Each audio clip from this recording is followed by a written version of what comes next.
নমস্কার বন্ধুরা, তোমাদের সামনে আবারও একটা নতুন ব্লগ নিয়ে চলে এসেছি। তোমরা আশা করি সবাই খুব ভালো আছো, আমিও খুব ভালো আছি। আজকে সকাল সকাল নিয়ে এসেছে দেখো কই মাছ।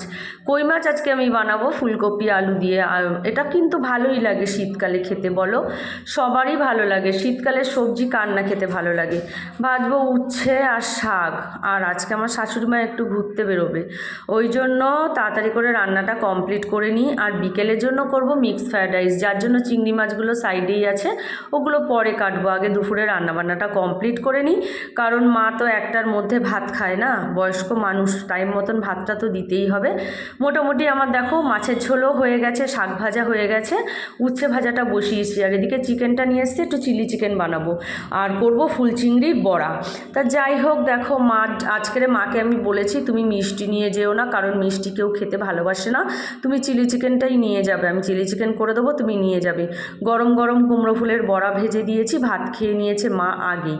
আর আমার বর আজকে নিজের ভাত নিজে বেড়ে খাচ্ছে, এই কারণে আজকে আমি অনেক ব্যস্ত।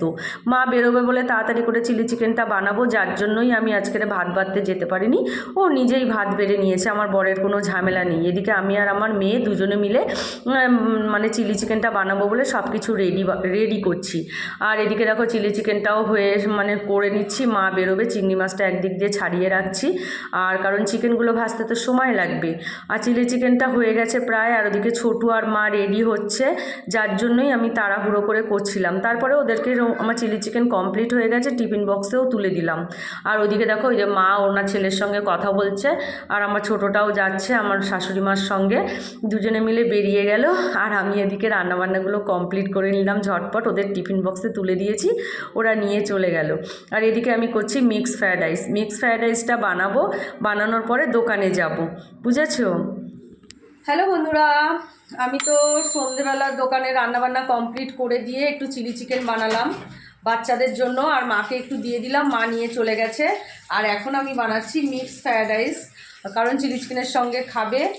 আর মিক্স ফ্রায়েড রাইসটা বানিয়ে আবার চলে যাব দোকানে, কারণ এখন আমার বরকে বসিয়ে রেখে এসেছি, যেহেতু মা আজকে দোকানে নেই তার জন্য। আর এই যে সমস্ত কিছু রেডি করে নিচ্ছি, ভাজাগুলো সব এরমভাবে ভেজে ভেজে দাঁড়াও, এরমভাবে ভেজে ভেজে কমপ্লিট করে রাখছি, দেখাচ্ছি ব্যাক ক্যামেরা করে। আর তারপরে একবারে ফ্রায়েড রাইসটা বানিয়ে তারপরেই নিচে যাব। দেখো এটা হচ্ছে চিকেন আছে, চিংড়ি মাছ আছে, আর ডিম আছে ভেজে রেখে, এগুলো ভাজছি, সবজিগুলো ভেজে নিই। বসিয়ে দিয়েছি ফ্রায়েড রাইসের ভাতটা, ফ্রায়েড রাইসটা রেডি করে রেখে তারপরে নিচে চলে যাব। তার আগে একটু চা খাবো, চা করছি। আর মানিক পড়তে এসছে, আজকে আমার ছোটু নেই গো, আমার মনটা খুব খারাপ। ভেজে রেখে দিয়েছি, এবার রসুন কুচি পেঁয়াজ কুচি তেলের মধ্যে দিয়েছি, দিয়ে এবার সব সবজি মশলাগুলো সবজিগুলো সব দিয়ে আর সব কিছু দিয়ে ফ্রায়েড রাইসটা করে নেবো। ভাতটাও ওদিকে আমার রেডি হয়ে গেছে, এইটা করে নিয়ে চলে যাব দোকানে নিচে। আর আমার বরকে নিচে বসিয়ে রেখে এসেছি, আজকে মা নেই দোকানে, যার জন্য আর ওর জন্য তাড়াহুড়ো করছি। আর এদিকে ফ্রায়েড রাইসটাও প্রায় আমার কমপ্লিট হয়ে এসেছে, এটা বানিয়ে রেখে দিয়ে তারপরে নিচে যাওয়া গেলে কি হবে বলো তো, দোকান বন্ধ করতে করতে অনেকটা সময় লেগে যাবে, যার জন্য অতটা মানে চাপ থাকবে না, ওই জন্যই করে নিলাম। দরকার পরে পরে একটু গরম করে নিলে হয়ে যাবে। তাহলে চলো দোকানের দিকে যাওয়া যাক। কটা? 7টা? কাকি রুটিটা দাও। কেমন হয়েছে কেকটা? দেখা, এদিকে তাকা, কেকটা কেমন? কে দিয়েছে? বম্মা কই?